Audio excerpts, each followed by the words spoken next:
All right, artists, we last time we finished our patterns and our color on our two-dimensional drawing. It has been laminated. You can see on the edge here the lamination. It's been laminated. It's also shiny, so that when we cut it and we staple it here in a minute, it will stay together for a lot longer. All right.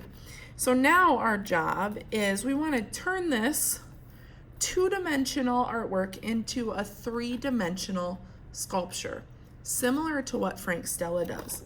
So first, using a scissors, you want to go ahead and start to cut around the edges. You want to cut right on that black line that you made.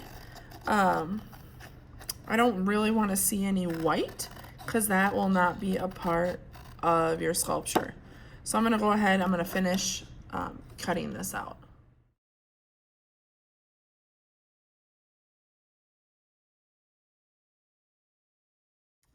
Okay, artists, we cut out our two-dimensional shape.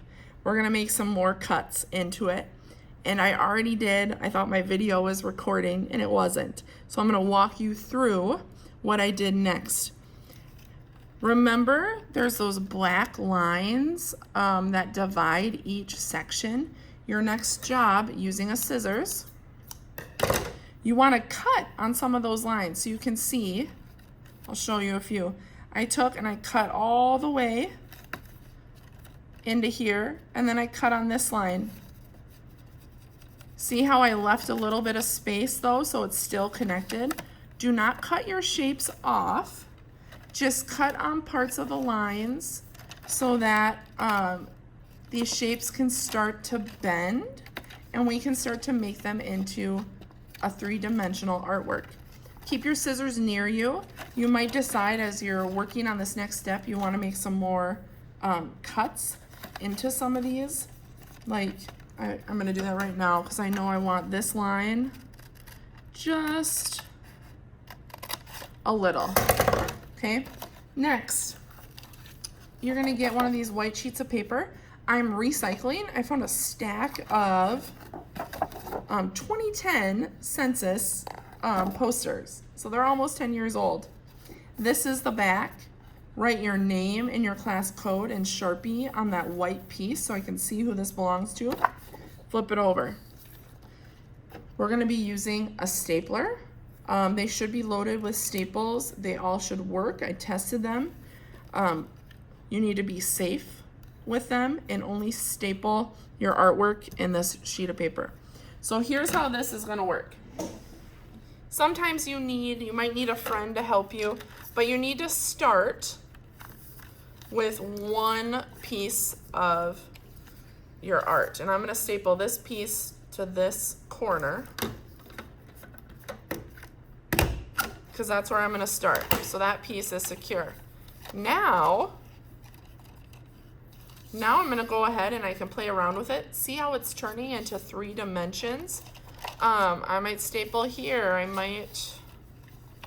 Maybe I want this piece down, which I think I do. Now, this is where a friend comes in handy because someone could hold that for me and I could try to reach in. You'll notice my stapler doesn't reach all the way, so I'm really gonna try to turn it and bring it a little closer to me.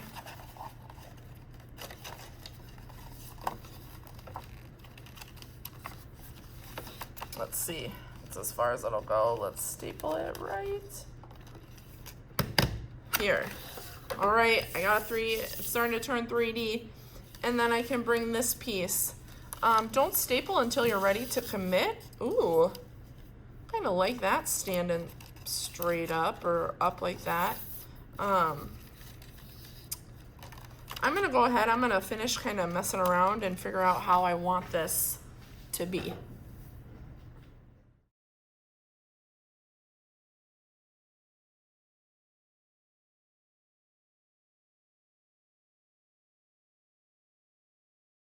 Okay, you can see I took that 2-dimensional work, I made it into 3 dimensions, so I can turn it and view it from all sorts of different ways. I really like how it turned out.